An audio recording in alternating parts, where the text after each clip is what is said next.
everyone. Sadhguru, to start with, one of the things that I was very curious to know from you was when we talk about education, what has been your own experience, your own personal experience of education? Within education, what has shaped you or not shaped you to the person that you have become today? That's a googly.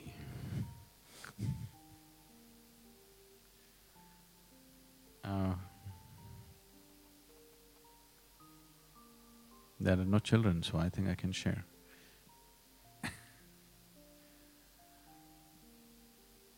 My experience of education,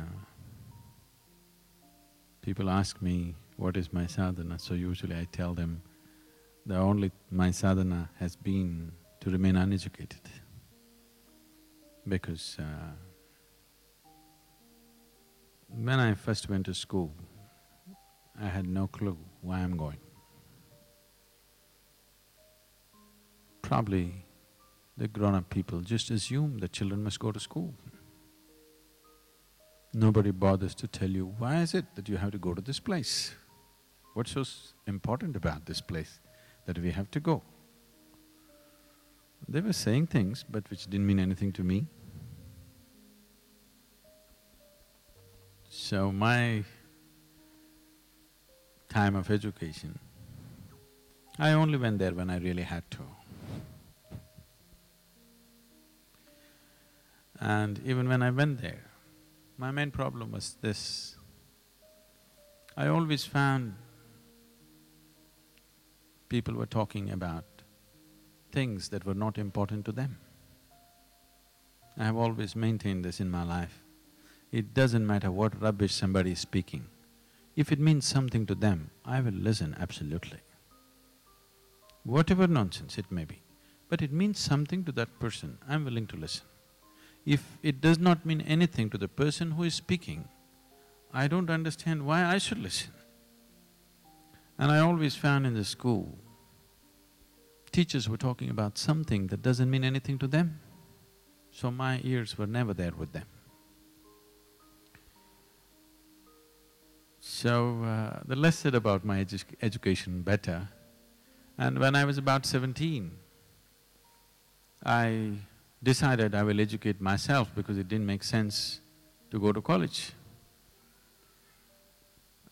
And it's not like today, these ideas of sabbatical, this, that, did not exist.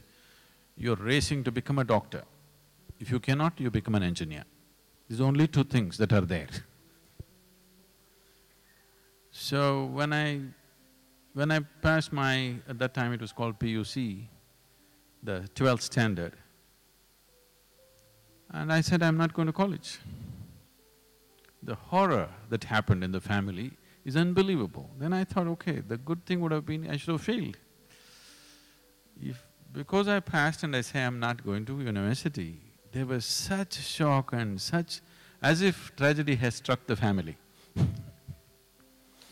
I couldn't believe what they was getting so upset about because anyway I was not learning anything.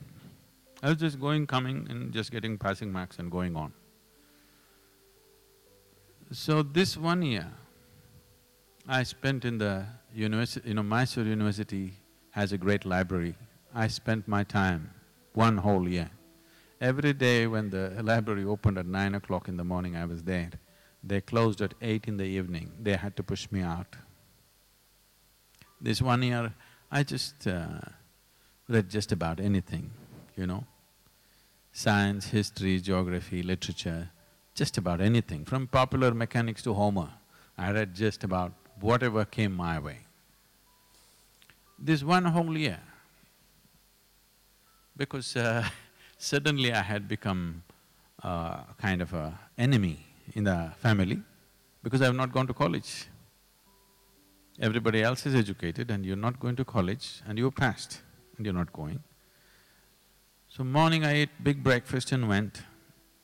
This whole year I went without lunch. I came back home and ate dinner in the night. 1 full year. When I was young, I was always hungry. I was just all the time hungry. It's not easy for people to understand what it took for me to sit there without eating for 1 year and just reading whatever I feel like. So I thought I'll educate myself. Probably the maximum amount of reading happened at that part of my life. Why I'm saying this is, what you pursue, you will never forget. What is imposed upon you will never be useful in your life. So when I decided that we must start a school, people rolled their eyeballs, Sadhguru, you? I said, yes, but the school should be different. And I spoke to them for a few days continuously, a few people who are involved with us, as to what a school should be. I remember very well, I was in my 6th standard. The President of India died. And we went to school and they declared a holiday. That's a good thing, you know. If it happened when you're at home, it's different. But you went to school and then you found out there's no school today, and 2 days, no school. So we sat outside and we were discussing, and we just thought, if the Prime Minister goes, what'll happen? The Chief Minister goes, what'll happen? We literally killed the whole cabinet. How many days will we get this year? So why is school such a horrible place to go to? Something is wrong in the way we're delivering it, because education, I mean, for what purpose we're educating people also we need to look at it, that's a much more profound thing. But essentially, at the delivery end, at the last part of education system, it's a very human thing. If that human thing is missing, I don't see why any child will sit there and listen to somebody who blabbers something which doesn't mean anything to them. Because parents are psyching them, unless you go to school, you won't make a living, this will happen to you, that will happen to you, if you go to school, I'll send you to America, all this kind of rubbish, not to really educate themselves.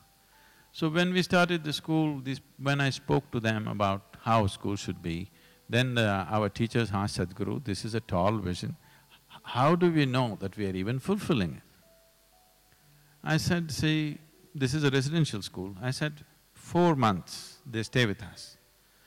At the end of 4 months, when they're going home for their vacation, if children are crying to go home, that means you're doing well. If they're crying to come back to school, that means we're not doing well. You won't believe, today you will see this in Isha Home School. When they're leaving, they're crying.